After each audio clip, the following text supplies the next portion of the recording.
Horror fiction is an all-encompassing beast. It's a mirror to another world, a simulation that we prescribe ourselves to slip into another world where the supernatural, the paranormal, the mythological, and a place where the mask of humanity sometimes slips. Since Horace Walpole first penned the legendary Gothic novel The Castle of Otranto, considered to be the birthplace of modern horror, our culture has been graced with some of the finest writers, authors, and novelists that humanity's inner fear has to offer.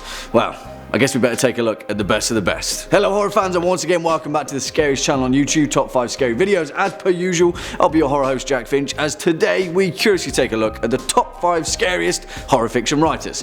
Roll the clip.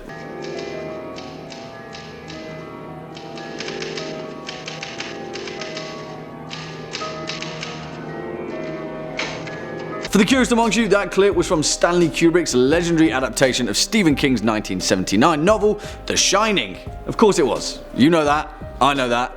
This is a horror fiction writer list. But it leads me to an important point. This list was pretty much impossible for me to fully realise without first putting some rules on myself, and so I've deliberately left off horror fiction's most celebrated writer, Mr. Stephen King himself, because he tops the top of every list ever, so much so that we've even got a series dedicated to his most terrifying horror characters. Also, I'm keeping things fresh and I'm staying with contemporary horror, so nothing pre-1940, Lovecraft, Chambers, Poe, Shelley, Stoker. They're all titans of horror literature and they don't need a list to highlight their impact on horror culture. After all, their influence is all around us. Kicking off at number 5, Lisa Tuttle, who, her horror fiction aside, is such a damn badass that she's just had to make this list. Although she's perhaps more widely known for her science fiction and young adult works, Lisa Tuttle's incredibly original horror went a little bit under the radar throughout the 80s and 90s, but fortunately for us, art is eternal. For the most part. Born in Houston, Texas in 1952, Lisa Tuttle first came to light in 1981 with her debut novel Windhaven, which was written in collaboration with the one, the only George R.R. Martin, with whom she also had a relationship with. But then she shifted gears, carving her own path into the realms of horror fiction. If you're a frequent viewer of Top 5 Scary, you'll know that I've got a bit of a thing for 70s and 80s graphic aesthetics, and the majority of Lisa Tuttle's paperback covers are some of the best of the best. Her first true horror novel, 1983's Familiar Spirit, is a cautionary tale of mystical sacrifice and a warning to think very carefully about what you wish for. Her 1987 novel Gabriel is incredibly messed up, so maybe segue that one, perhaps. But Tuttle's real horror genius lies in her many short story collections, 1986's A Nest of Nightmares being the tip top of that horrifying pile. For both horror and science fiction, Lisa Tuttle is an incredibly worthy contender. Swinging it at number 4, Clive Barker. And while his horror literature may not be the most synonymous theme with Barker's life, the painful fact is that despite his filmmaking career,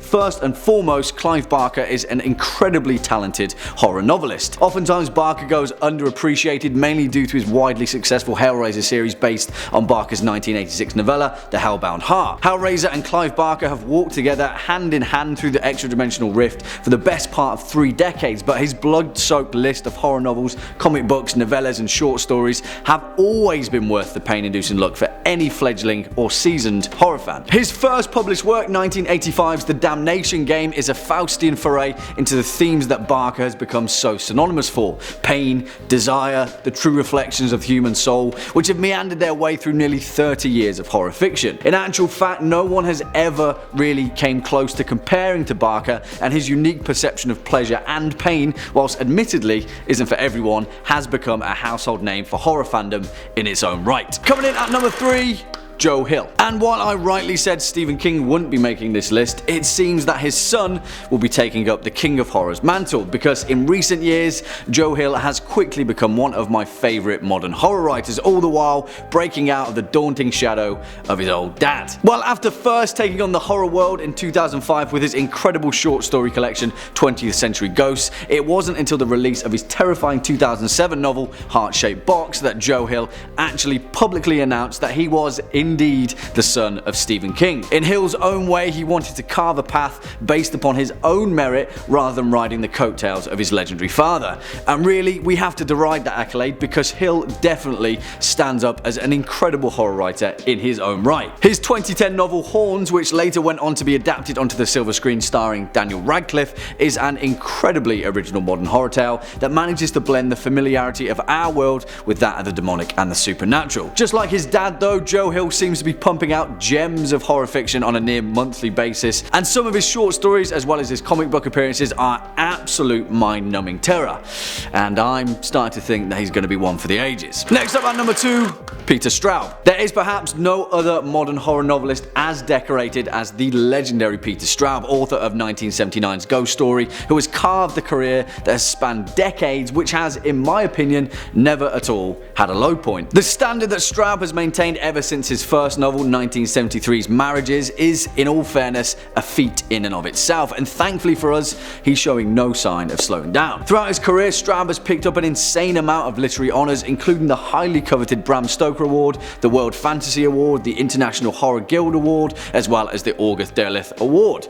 This man's accolades are stacked, but that kind of contemporary clout doesn't come without having the penmanship to back it up, and Peter Straub has that in spades. Seriously, if you've never read Ghost Story, read it now, because it's perhaps one of the finest examples of horror in the written form. But Straub also has a trick up his sleeve with 1984's The Talisman, which was written in collaboration alongside the man himself, Stephen King. Another notable entry in his arm's length list of novels is 1999's Mr. X, which is pretty much a love letter to Lovecraft's bleak misery. Straub has created a legacy as the horror writer that builds a world of such richly detailed beauty and majesty, and then burns the whole thing to the ground by the end of the novel. Peter Straub is awesome, and you should really read his work. And finally, coming in at our number 1 spot, Shirley Jackson. Because this list is personal, and in my opinion, Stephen King aside, Shirley Jackson is the greatest horror writer of the 20th century. Also, her literary accolades aside, she was a woman that just straight up lived and breathed everything horror and horror fiction,